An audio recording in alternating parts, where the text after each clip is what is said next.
கர்த்தருடைய நாமம் மாத்திரம் மகிமைப்படுவதாக. I thank God for giving me this opportunity to meditate Psalms 1.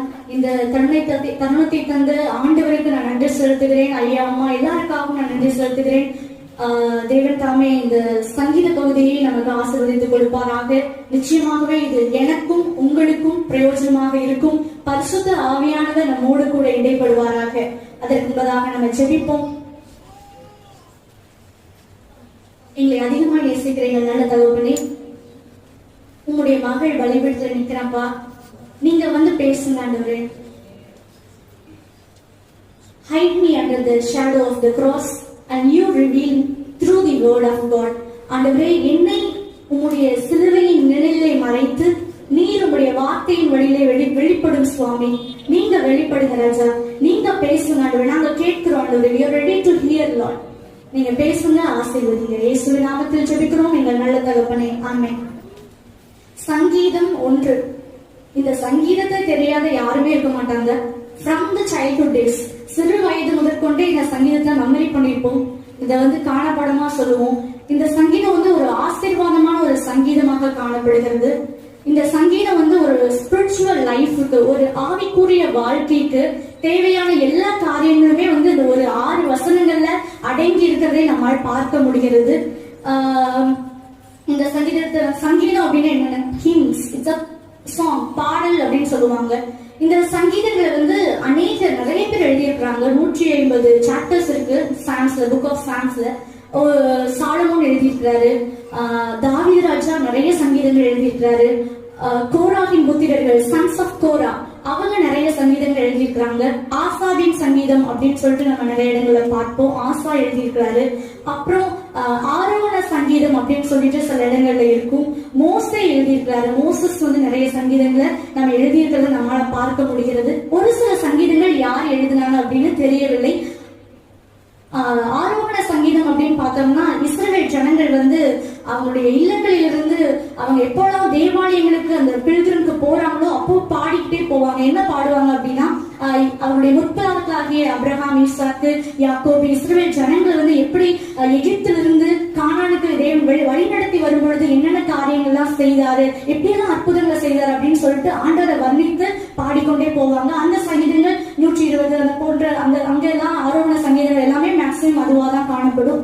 அப்படி சங்கீதத்தை வந்து நிறைய பேர் நிறைய காரியங்கள் எழுதியிருக்காங்க. இந்த சங்கீதத்துல வந்து இல்லாத ஒன்றே இல்லை. இப்போ எக்ஸாம்பிளுக்கு வந்து நம்ம இப்போ ஒரு காஸ்பல் புக் எடுத்துட்டோம்னா, மத்தேயு, மார்க்கெல்லாம் எடுத்துட்டோம்னா அதுல அற்புதங்கள் காணப்படும். ஆனா அந்த கர்த்தரை துதிக்கிறது அந்த மாதிரி இருக்கிறதுக்கு வாய்ப்பு இல்லை. ஆனா அந்த சங்கீதத்துல எல்லாமே everything comes under this songs.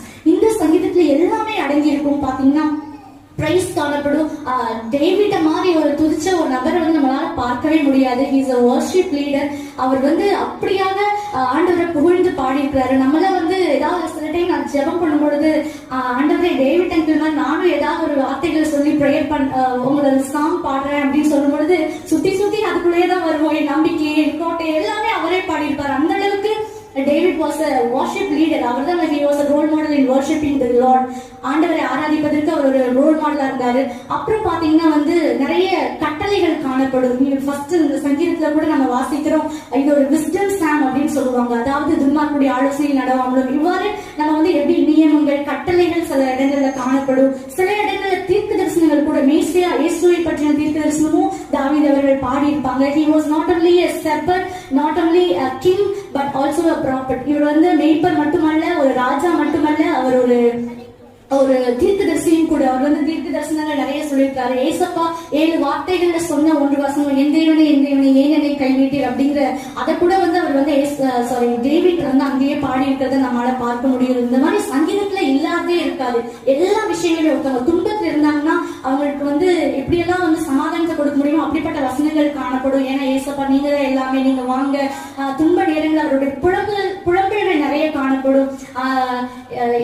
கண்ணீரினால் என் கட்டிலை நினைக்கிறேன் அப்படிங்கிற வசனங்கள்லாம் காணப்படும். அவ்வாறு நியாய தீர்ப்பு, ஜட்ஜ்மெண்ட் எல்லாமே எவ்ரிதிங் கம்ஸ் அண்டர் சாம்ஸ்ல இல்லாத ஒரு காரியமே இருக்காது. ஏன்னா எல்லாமே வந்து அதுல காணப்படுகிற ஒன்றாக காணப்படுகிறது. இப்போ இந்த சங்கீதம் 1 அதை குறித்து பார்க்கும் பொழுது இது வந்து the way of the righteous and the way of the wicked. the way of the righteous and the way of the wicked person பத்தி நம்ம பார்க்கிறோம். அதாவது நீதிமான்களுடைய வழியை பற்றியும் துன்மார்க்கருடைய வழியை பற்றியும் நம்ம அதுல பார்க்கலாம். அவங்க துன்மார்க்கர் எப்படி இருப்பாங்க, நீதிமான்கள் எப்படி இருப்பாங்க. இது ஒரு நீதிமான்களின் சங்கீதம் அப்படின்னு கூட நம்ம சொல்லலாம். இவ்வாறு அந்த சங்கீதத்தை அழகா எழுதி இருக்கிறாங்க. இந்த சங்கீதத்துல 6 வசனங்கள் இருக்கிறது. 6மே ரொம்ப இம்பார்ட்டன்டான வசனமாக காணப்படுகிறது. அப்போ இங்க நீதிமான்களின் சங்கீதம் அப்படின்னா நீங்களும் நானே யாரு? நீதிமான்கள். அப்போ இந்த சங்கீதம் உங்களுக்கும் எனக்கும் உரியதான ஒரு சங்கீதமாக காணப்படுகிறது. ரோமர் 3:24 நம்ம வாசிக்கிறோம், இலவசமாய் கிருபையினால் கிறிஸ்துவினுடைய மீட்பை கொண்டு நீங்கள் நீதிமான்களாக்கப்பட்டிருக்கிறீர்கள் அப்படின்னு சொல்லிட்டு வேதத்தில் நம்ம வாசிக்கிறோம். இலவசமாய் ஃப்ரீயா நம்மளுக்கு ஆண்டவர் நம்மளுக்கு இந்த நீதிமான்கள் என்கிற ஒரு நல்ல காரியத்தை ஆண்டவர் கொடுத்திருக்காரு. நீங்களும் நானும் நீதிமான்களாக்கப்பட்டிருக்கிறோம் அவருடைய கிருபையினால இலவசமாக அவருடைய மீட்பை கொண்டு நம்மை பாவத்திலிருந்து சாபத்திலிருந்து அடிமைத்தனத்திலிருந்து மீட்டு நீதிமான்களாக மாற்றி இருக்கிறார். You and me are the righteous person. So இந்த நீதிமான்கள் எப்படி இருக்க வேண்டும் அப்படிங்கிற காரியங்களை நம்ம இந்த சங்கீதத்துல நம்மால பார்க்க முடிகிறது. இதுல இந்த சங்கீதத்தை I want to categorize into 4 divisions. 4 டிவிஷனா நான் கேட்டகரைஸ் பண்றேன். முதல் 2 சங்கீதங்களை என்ன அப்படின்னு பாத்தீங்கன்னா 5 conditions of the righteous. நீதிமான்களுக்கு அதாவது இருக்க வேண்டிய 5 நிபந்தனைகளை நம்ம பார்க்க முடியும். 5 conditions for the blessing. இன்னும் சொல்ல போனா blessing அப்படின்னா பாக்கியவான் அப்படின்னு ஒரு பாக்கியவான் எப்படி காணப்பட வேண்டும், ஒரு ஆசீர்வதிக்கப்பட்டவர் எப்படி இருக்க வேண்டும். 5 conditions, 5 நிபந்தனைகளை நம்ம அங்க பார்க்கிறோம். அடுத்த வசனம் பாருங்க, 3வது வசனம் 5 blessings of the righteous. நீதிமானுக்கு கிடைக்கின்ற 5 ஆசீர்வாதங்களை குறித்து நம்ம அங்க பார்க்கிறோம். அதுக்கு பின்பு 4வது வசனத்துல the ungodly, துன்மார்க்கர் எப்படி இருப்பாங்க அப்படிங்கிற காரியங்களை நம்ம பார்க்கிறோம். 5வது வசனமும் 6வது வசனத்திலையும் பாத்தீங்கன்னா the end of both, அவருடைய முடிவு, ரைட்டியஸ் மேனோட முடிவு எப்படி இருக்கும், விக்கெட் மேனோட முடிவு எப்படி இருக்கும் அப்படிங்கிற காரியத்தை, நீதிமானுடைய முடிவும் துன்மார்க்கருடைய முடிவை குறித்து நம்ம அங்க வாசிக்க முடிகிறது. இன்றைக்கு முதல் 3 வசனங்களை நம்ம நீதிமான்களை குறித்து மாத்திரம் நம்ம தியானிப்போம். இது ஒரு முக்கியமான நேரம். தேவன் தாமே பரிசுத்த ஆவியானவர் உங்களோடும் கூட என்னோடு கூட இடைப்படுவாராக. நிச்சயமாக இது உங்களுக்கும் எனக்கும் பிரயோஜனமாக இருக்கும் என்று நான் விசுவாசிக்கிறேன். இப்போ முதல் வசனம், 2வது வசனம், 3வது வசனம் எனக்காக யாரும் வாசிங்க.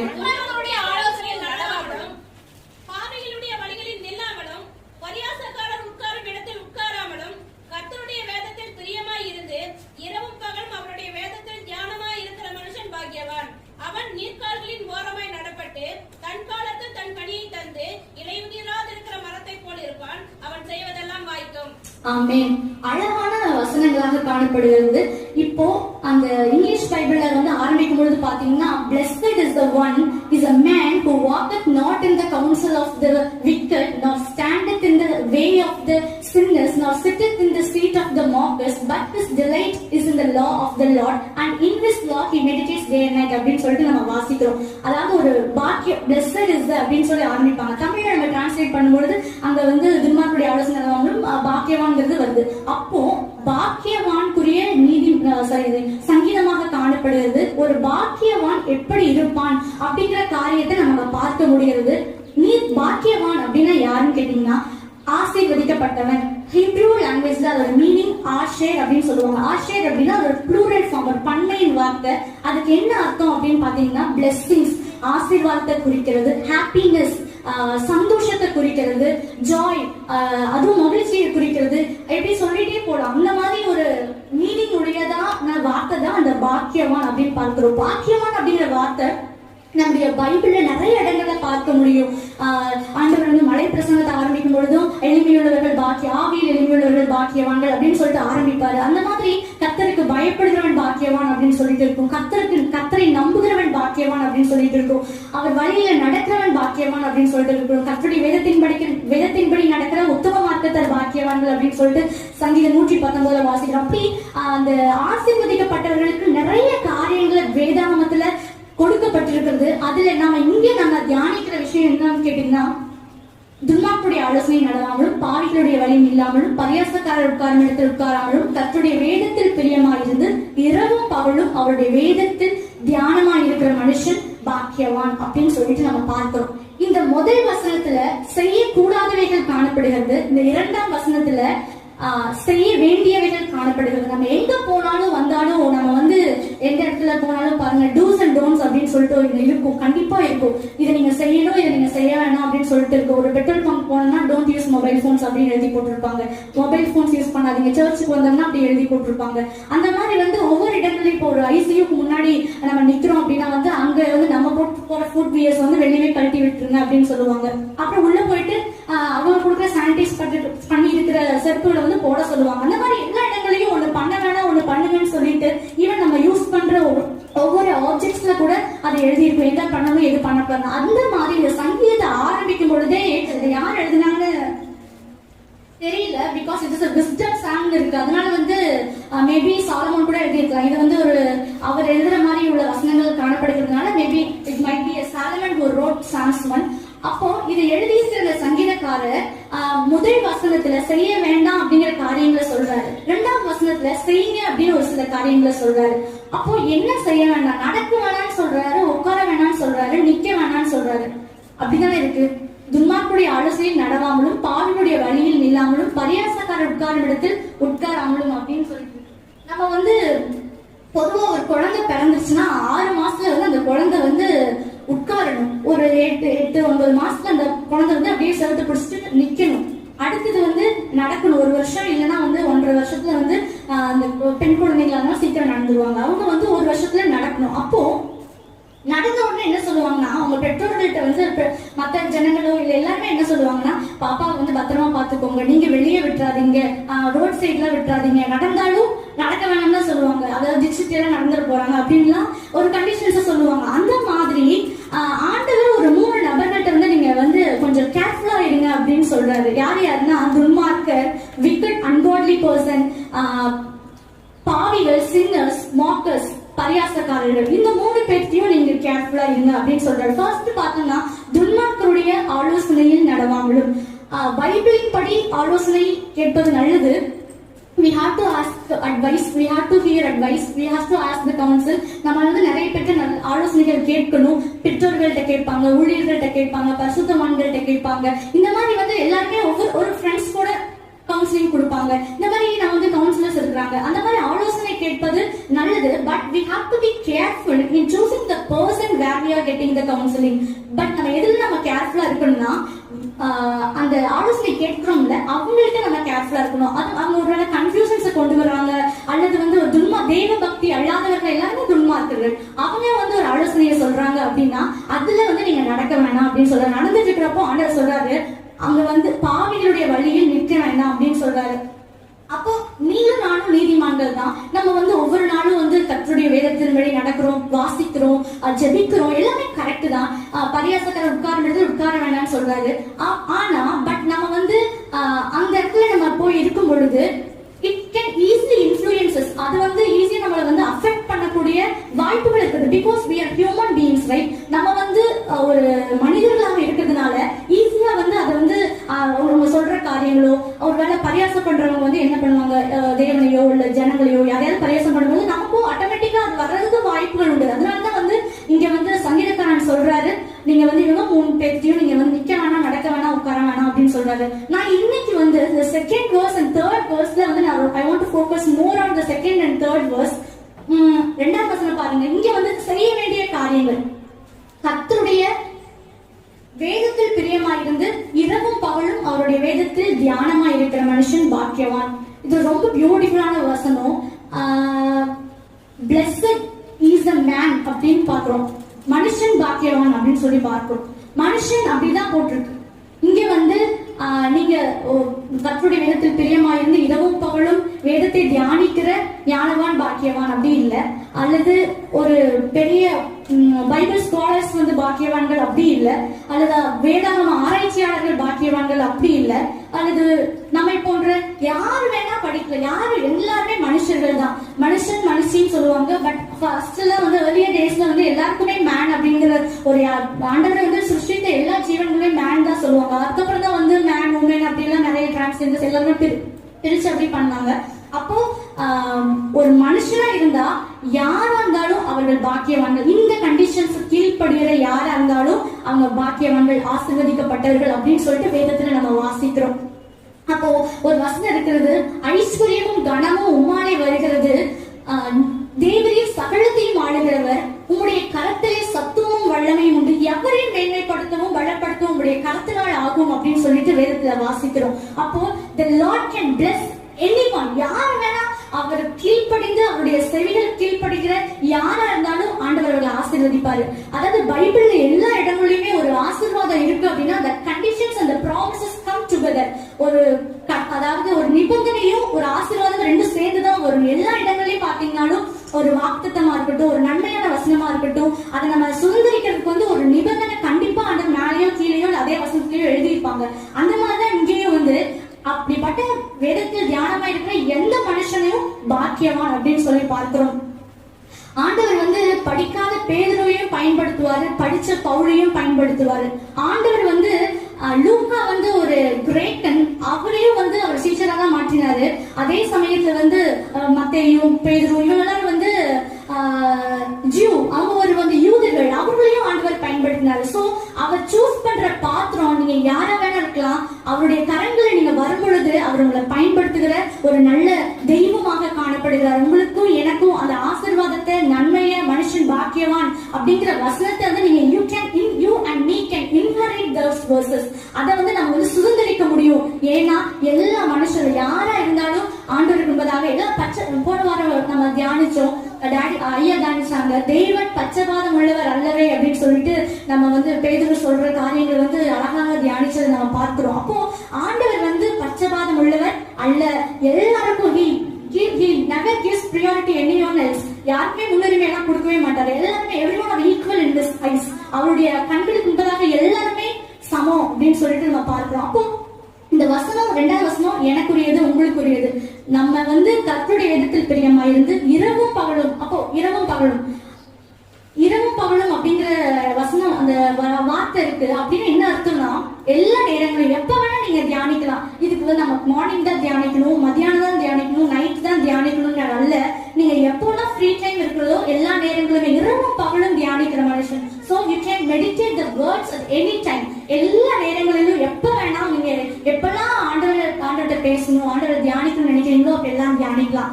அப்போ கர்த்தருடைய வேதத்தில் பிரியமா இருந்து, ஆண்டவர் எதுல நம்மள பிரியமா இருக்கணும்னு நினைக்கிறாருன்னா கர்த்தருடைய வேதத்துல பிரியமா இருக்கணும்னு நினைக்கிறாரு.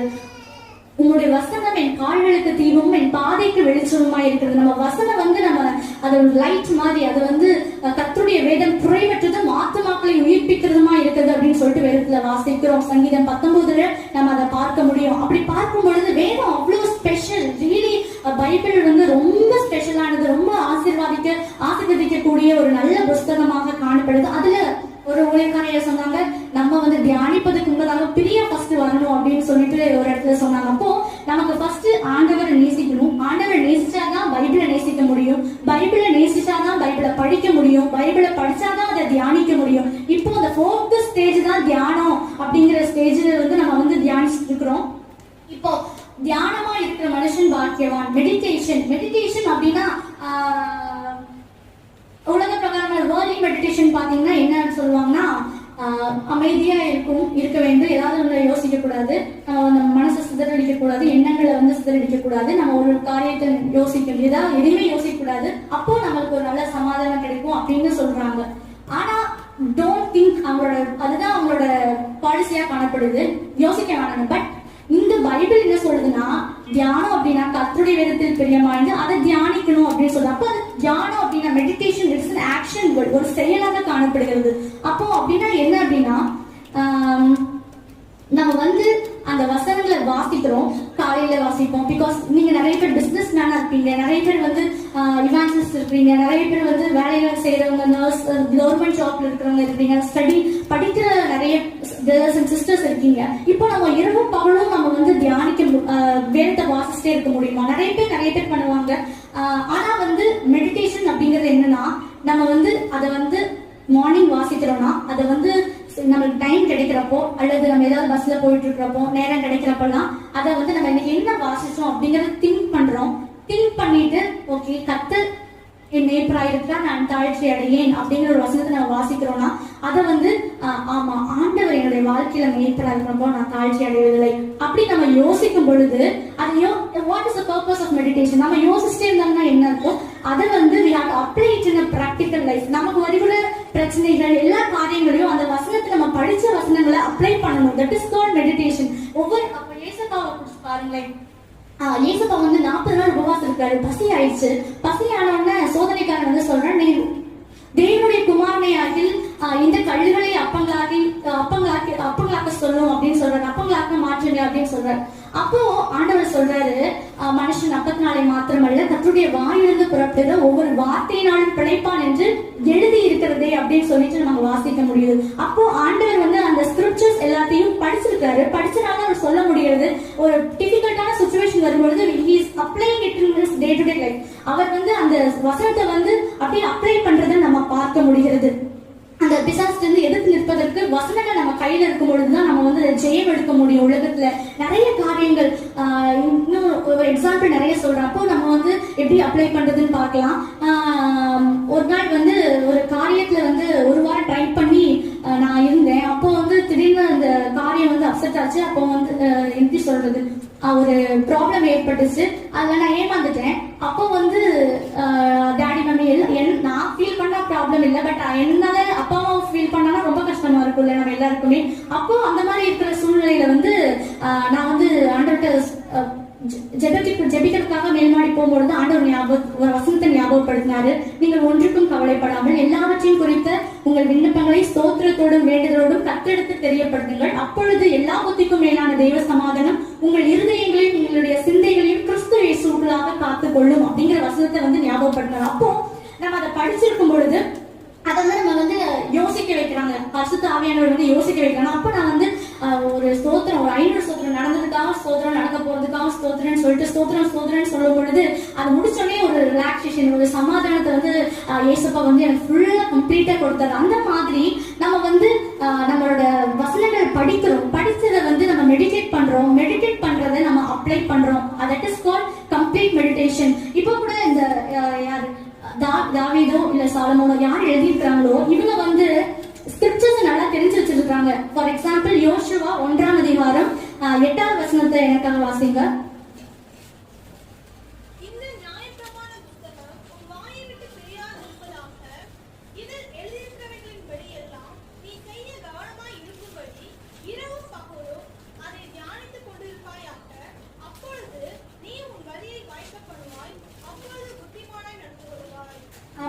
இங்க பார்க்கிறோம், கண்டிப்பா யோசுவா புக்கை வந்து அந்த சங்கீதக்காரன் வாசிச்சிருப்பாரு. அதனாலதான் பாருங்க, இரவும் பகலும் அதை தியானித்துக் கொண்டிருப்பாயாக, அப்பொழுது உன் வழியை வாய்க்க பண்ணுவாய் அப்படின்னு சொல்லிட்டு இருக்கு. அந்த 3வது அதிகாரத்துல 3வது வசனத்துல நம்ம பார்க்க முடிகிறது. அவன் நீர்க்கால்களின் ஓரமாய் நடப்பட்டு தன் காலத்தில் தன் கனியை தந்து இலையுதிராத இருக்கிற மரத்தை போல் இருப்பான், அவன் செய்வது எல்லாம் வாய்க்கும் அப்படின்னு சொல்லிட்டு அங்க எழுதியிருக்கிறத நம்ம வாசிக்கிறோம். அப்போ அவர் வந்து நல்லா மெடிடேட் பண்ணியிருப்பாரு. அதனாலதான் வந்து அவரை வந்து பாடும்பொழுதே அப்படியே அந்த சங்கீதம் 1ல வந்து அப்படியே பாடலாக பாடுகிறதை நம்ம வாசிக்க முடிகிறது.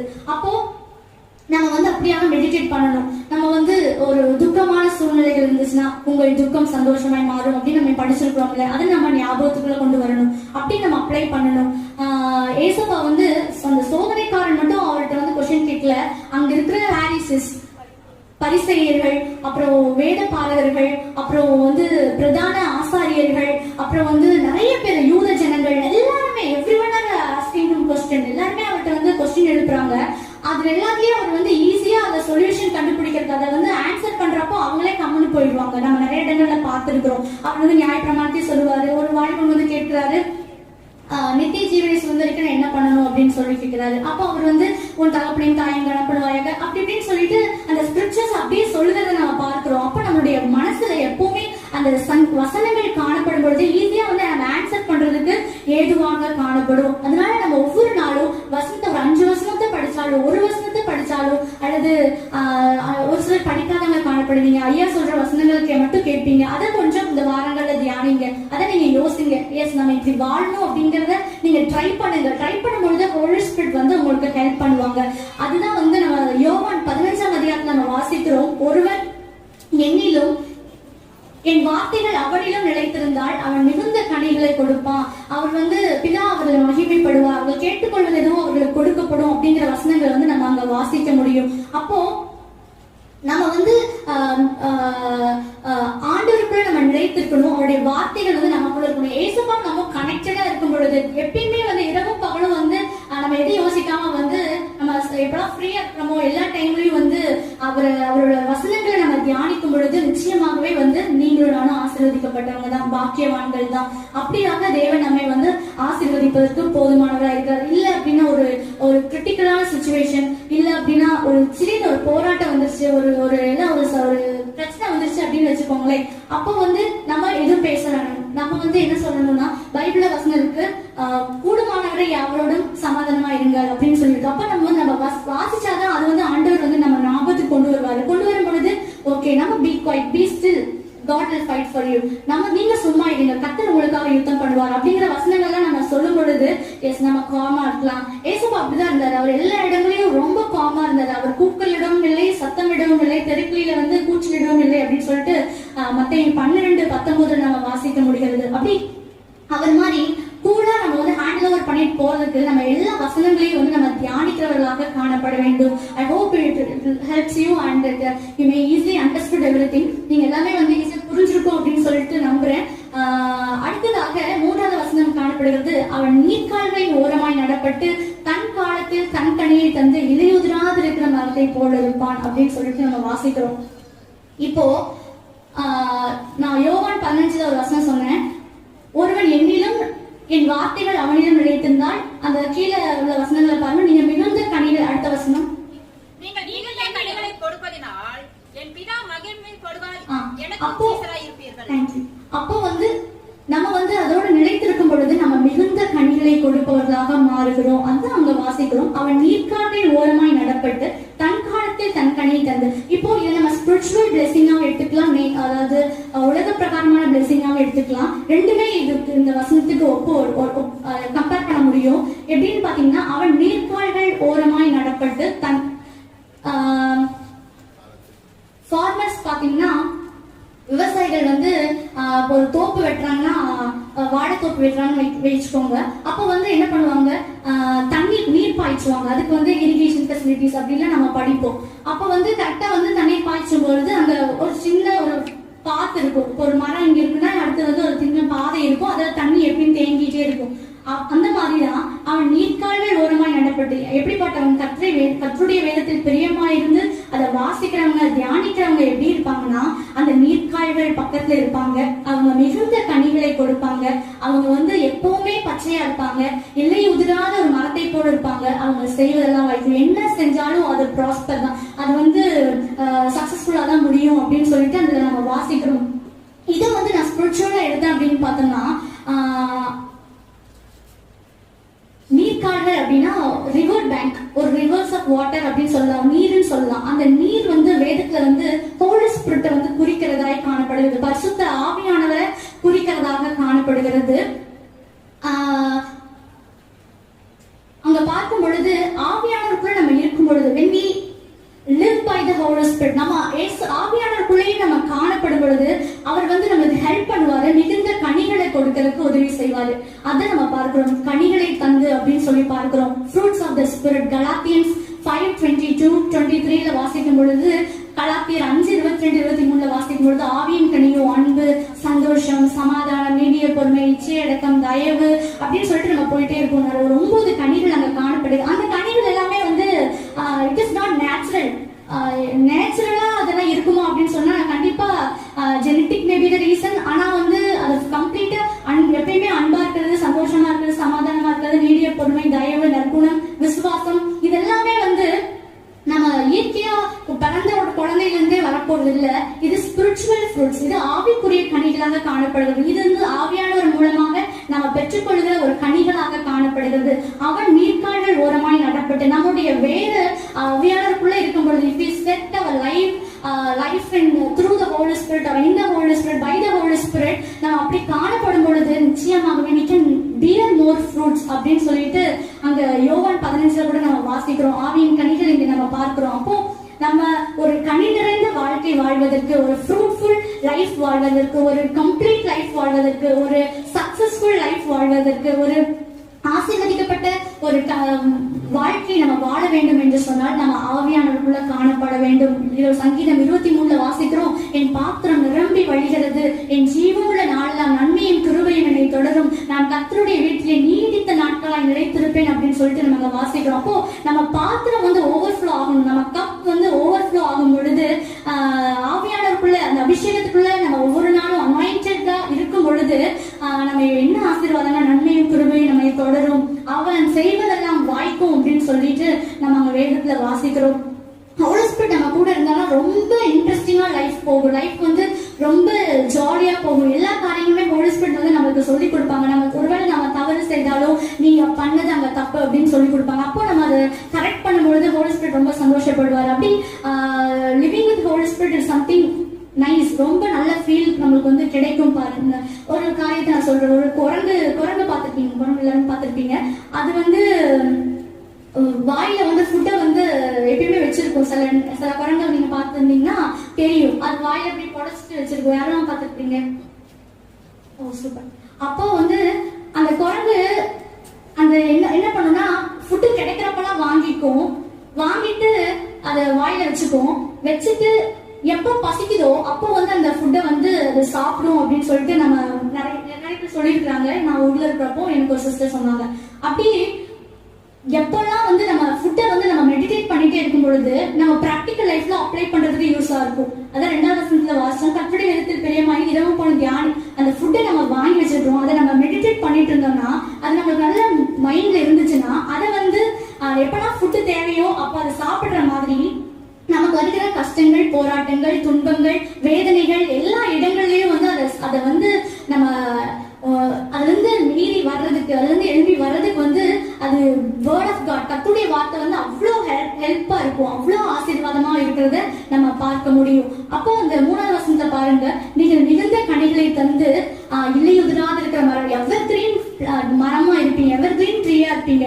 எப்பவுமே வந்து உங்களுக்கு வந்து யார் பார்த்தாலும் ஒருவேளை காற்றும் இல்லை மழையும் இல்லை அப்படின்னாலும் வாய்க்கால்கள் நிரப்பப்படும் அப்படிங்கிற வசனத்தின்படி நம்ம வந்து நம்ம ஒருவேளை ஒண்ணு இல்லாதவைகளே இருக்கிறவைகளா அழைக்கிற தேவன். அப்போ எல்லா டைமும் நீங்க வந்து பசுமையா இருக்க முடியும். அடுத்தது அவன் செய்வதெல்லாம் வாய்க்கும், அவங்க என்ன பண்ணாலும் ப்ராஸ்பர் ஆகும். ப்ராஸ்பருக்கு ஹிப்ரூ வேர்ட் என்ன அர்த்தம் அப்படின்னா பிரேக் த்ரூ அப்படின்னு சொல்லி பார்க்கலாம், ரஷ் த்ரூ அப்படின்னு சொல்லி பார்க்கலாம். அதுக்கு என்னன்னா ஒரு காரியத்துல வந்து ஒரு வெற்றியை நம்ம காண முடியும். எல்லா காரியங்களையும் தாண்டி செஞ்சு ஒரு ஊடுருவி செஞ்சு நம்ம அதுல வெற்றி ஜெயம் எடுப்போம். நீங்க எந்த ஸ்டடீஸா இருக்கலாம், ஒரு பிசினஸா இருக்கலாம், என்ன நீங்க எதுல எஃபர்ட் போடுறீங்களோ அதுல நம்ம இப்படி ஆண்டவரோட மெடிடேட் பண்ற வசனங்களோட நம்ம காணப்படும் பொழுது நிச்சயமாகவே அவன் செய்வது எல்லாம் வாய்க்கும். Everything will be prosper. அது மட்டும் இல்ல, நமக்கு ஒரு கான்ஃபிடென்ட் இருக்கும், everything happens for good, எல்லாமே நல்லதுதான் நடந்துச்சு அப்படின்னு சொல்லிட்டு ஒரு நம்பிக்கை வந்து ஆண்டவர் கொடுப்பாரு. நமக்கு ஒரு திருப்தி உண்டாகும். அதுதான் அவன் செய்வது எல்லாம் வாய்க்கும் அப்படின்னு சொல்றோம்.